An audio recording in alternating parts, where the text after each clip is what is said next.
Hello, welcome to Dissident Canada. My name is Tyler. Once again, the neocon faction in the United States is trying to crush the populist right.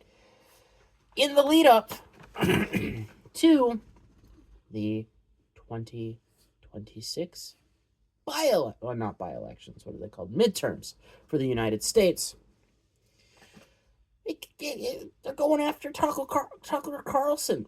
Like, Tucker is probably the most popular American populist on the right. Like, it's not a politician. Like, if you discount, say, Trump and like a few others, like it's Tucker. Like, it's clearly Tucker, which is why they're going after him. They're going after him for his affiliation with Fuentes, which is I may not like Nick Fuentes. I would probably never associate myself with Nick Fuentes in any way, whether it be business or personal, because boy, does he smell way too close to a Fed. He probably isn't directly a Fed, let's put it that way. But he seems to be too stupid to tell the difference between not being a Fed and helping Feds with their goals. So, and really, he's at least being protected by someone quite powerful. Look at what Fuentes' speech with the megaphone at January 6th was, and then compared to, the fact that, like, Owen Schroyer, a formerly worked with Alex Jones over at InfoWars, journalist is arrested for doing the journalism, but Fuentes, in a speech in which he's very, very close to fomenting insurrection or attempting to, doesn't get any jail time. I have my suspicions. I also have my suspicions about Tucker, because his dad is a freaking spook. And the way Tucker has operated since going independent is very, I say, spook adjacent, all right? Like, especially with the talk he had with Putin and the talk with the most recent president of Iran. I believe it was president. The questions he asked were like just straight from the CIA is how I read them. So, spook adjacent, but like definitely populist. Opposes wars, opposes, hey, why are we handing out everything to all these other countries? Like, I can get around and fuck with those ideas. They're great ideas. I like them.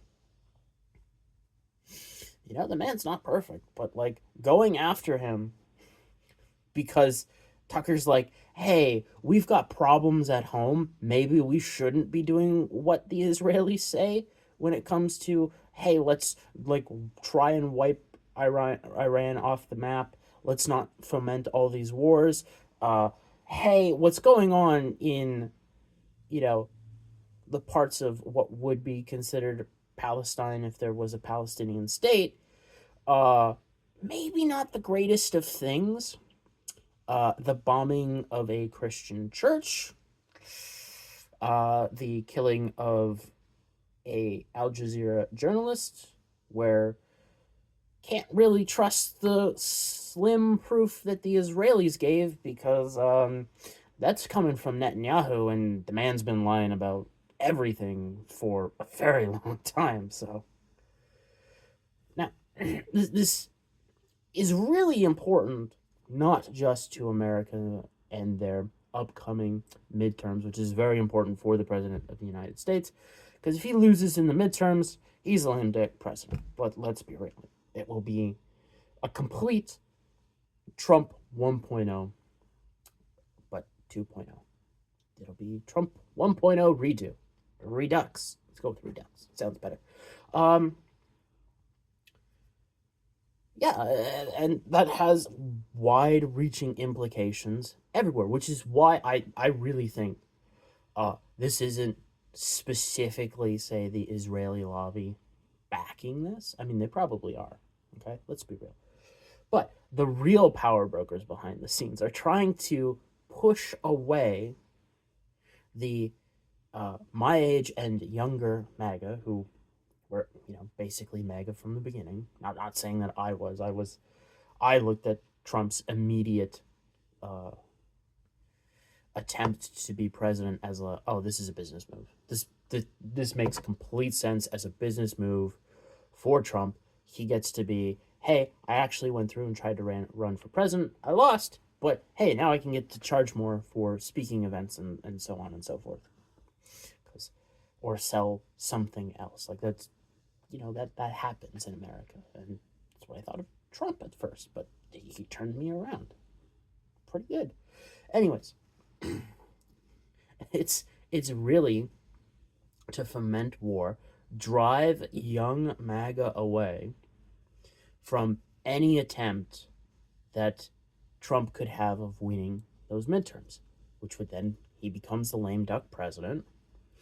And then you've got 2 terms of Trump, and while there is reform happening, it will not be as large as everybody wants/needs it to be. So you basically crush American populism once again, which will not crush, but demoralize the ever-living heck out of the growing populist movements in, say, Europe, here in Canada, and really all over the globe.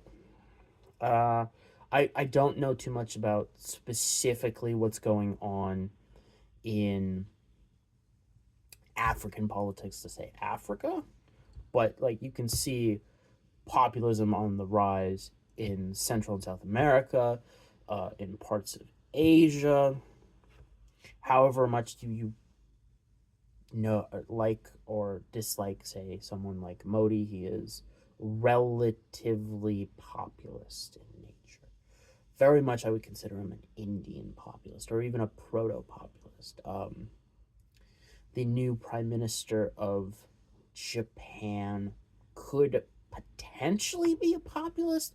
I don't know. I don't know too much about her. I've been looking at what she's been doing, and there's some interesting memes coming out about her, which is fantastic. It's like, hey, she drives or still has like what is it, a 97 or 95 Toyota Supra, which is just, that's kind of awesome.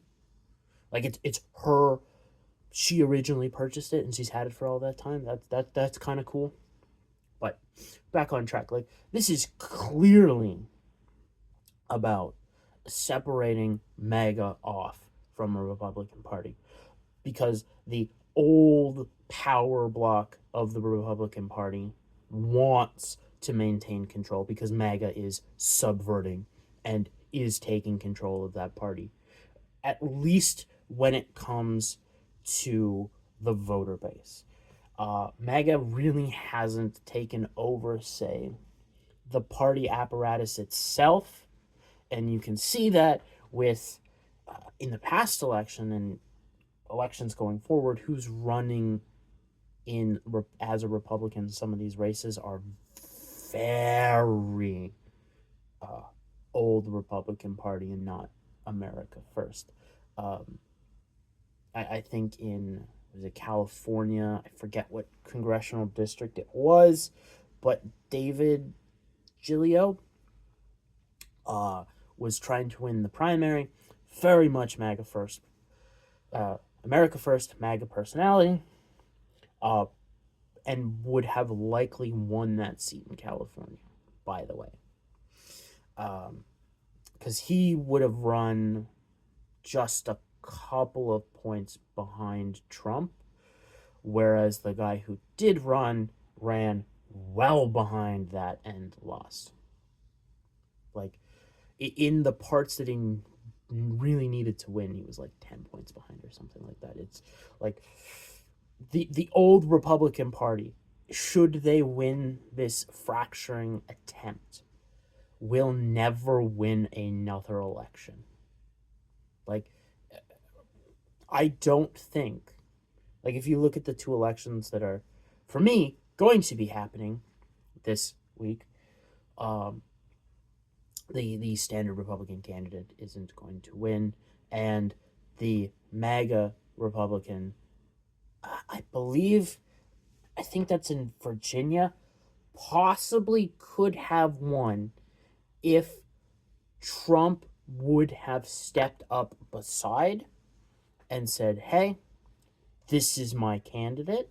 Let's go campaign together. Let's do a couple rallies." Um,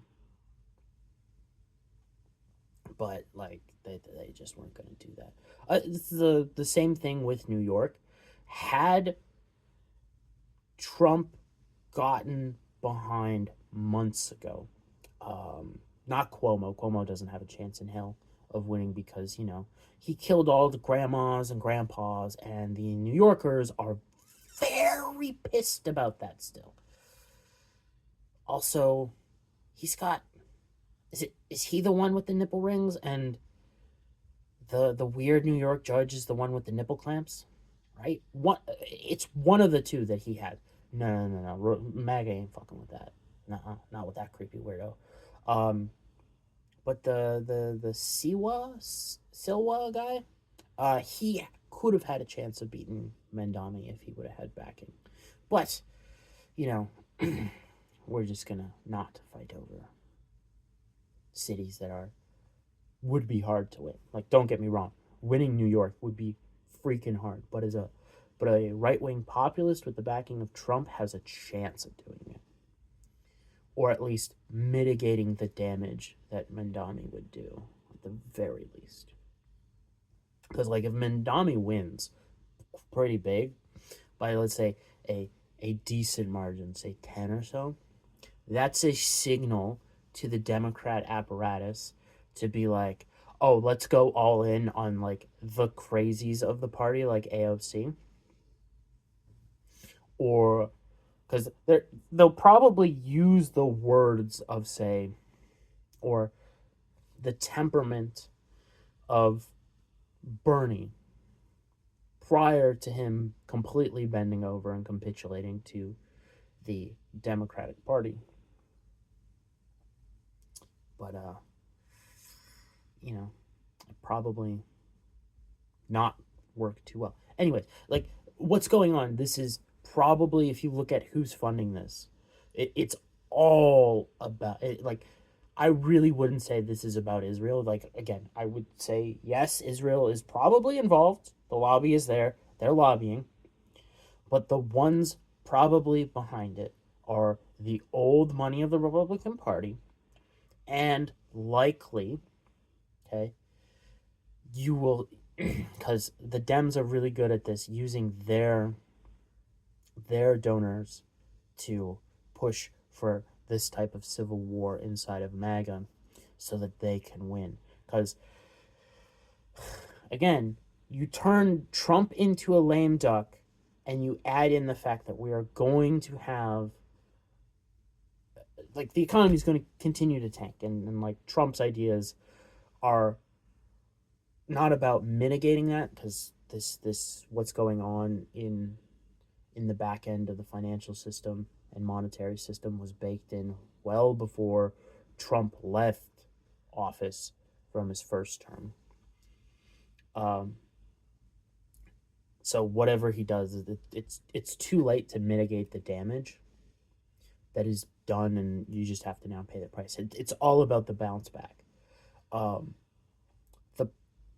So you put that into the fact, and again, we may get the actual market crash and the recognition from, say, the Fed, that, hey, yeah, no, we're in a recession as early as, say, maybe summer of next year. Probably not, though, but you could see like a market crash start in, say, April, March, and then by November, when the midterms are, it's very bad. So you set that up Plus, you've now got this war of the Republican Party. Who is it? Is it the right-wing populists who want to put America first all over, like, or do you want, or is it going to be the conventional Republicans who are America last, like the Democrats? Like that's the interesting thing. Now, I know there's a lot of stuff going out there about anti-Semitism and the new right being anti-Semitic. They're not really. I mean, sure, let's be honest. There are people in there that absolutely are. But, like, for the most part, they just don't trust Bibi Netanyahu, and they don't understand because, again, Trump has not communicated whatsoever what helping Bibi does to help America. So, like, what happened in the summer with Israel and Trump backing them way too hard is backfired. He pissed away political capital, and then he's going to do it again with Venezuela, likely to do it again, Venezuela. You know, we could see strikes before this video goes live because I'm recording it on Monday. Like, it's just more neoconism. Like, this entire government shutdown could have been spent by Trump going after domestic policy, but instead he's been going on about foreign affairs, which, damn, you pissed away political capital again to achieve nothing. But yeah, this is why this MAGA civil war hurts. Because America, as I have always thought, and I repeatedly state, is ground zero for cultural and political fights. It is where the fight happens. Now, it may, the knives may come out in other countries. Like, the immigration thing is really becoming a thing over in Europe. More so, I would say more so than in America, because America's deporting, but like the after effects of mass immigration from people who do not know, respect, or give a flying F about your culture is becoming a thing. Like a real serious thing. And it's like really, it's happening there. Like, it kind of happened in America. You started to somewhat see it, but like, it had already been a thing in, say, the UK for 10 plus years. I'm thinking specifically what keeps coming up is the grooming gangs and other things like that from, again, people who have come into the country, most likely illegally, and do not respect or give a flying F about the local populace.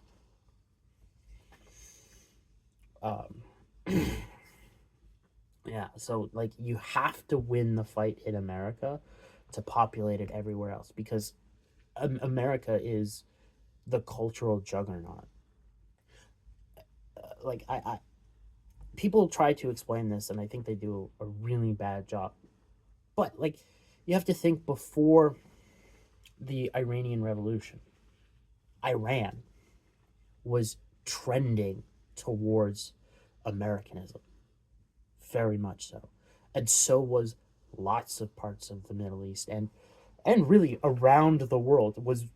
Americana was becoming dominant subcultures in these places you would not think possible. And it still is to this day, but it's not at that level.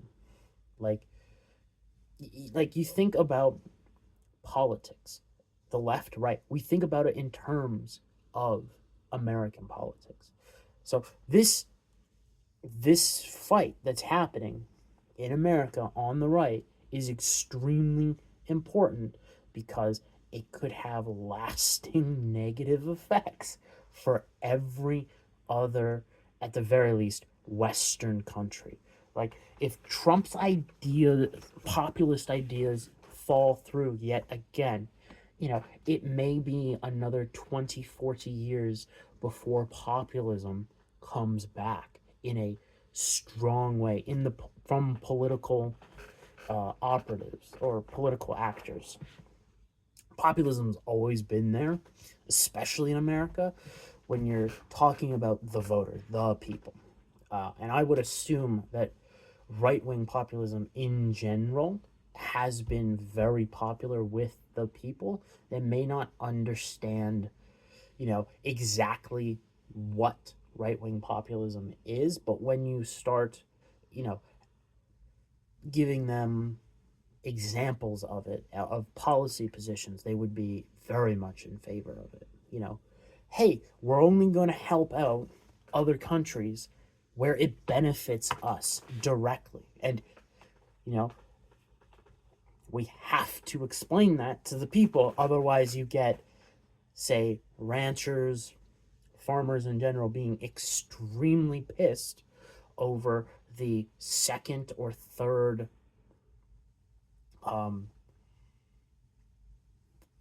buying package of Argentina, being like, oh yeah, we're totally gonna buy Argentinian beef. We have to, like, totally, we'll do it. It's great beef. We'll bring food costs down. When you look at the corruption in the food industry by, say, what is it, the U.S. is it USA ADA, right? And what's the other government agency? The FDA, the Food and Drug Administration, and like the stranglehold that has been given to corporations on an extremely important thing. Like, food is kind of important. Keeping food prices relatively cheap and farmers fairly wealthy. Like, I'm not expecting, the independent farmer to, live in a mansion and like every 6 months is doing massive, upgrades to their house, but I'm expecting, hey, they're able to live relatively comfortably, and they really can't because of Big Ag stepping in and lobbying the government to rig it in their favor, which drives up costs, which is terrible. Anyways, this civil war is very important to watch, and like it probably not much will come of it. Now, it may suppress the younger vote from MAGA in the midterms, but I think that was already baked into the cake when Trump started bombing Iran and didn't explain why this was a good idea for America. He did not make a compelling case whatsoever. And like, this generation of right-wingers in the world, not just in America, you need to actually use your words and convince them that your ideas are right. You can't just do what was in the past of, well, we'll get the Fox Newses of the world to say you're with us or you're terrible communists. Like, that type of shit. Like, that doesn't work anymore, at least for these generations, for like this generation. It still works on boomers, but the boomer is a dumb, very dumb. You can convince them to have the direct opposite opinion from day to day just by having, any mainstream media authoritative source in their eyes say that you need to change your opinion. And you could have them for like an entire year, 365 days, flip-flop between one opinion from one side of an issue to the other. Every other day, flip back and forth. Boomers is dumb. They do not have, for them, now it's not all boomers, but a large percentage of them do not have any capability of, running things through a filter of, is this true and correct? And do I believe this? That is an important thing. Anyways, that's the video for today. See you tomorrow. Till then, have a good day.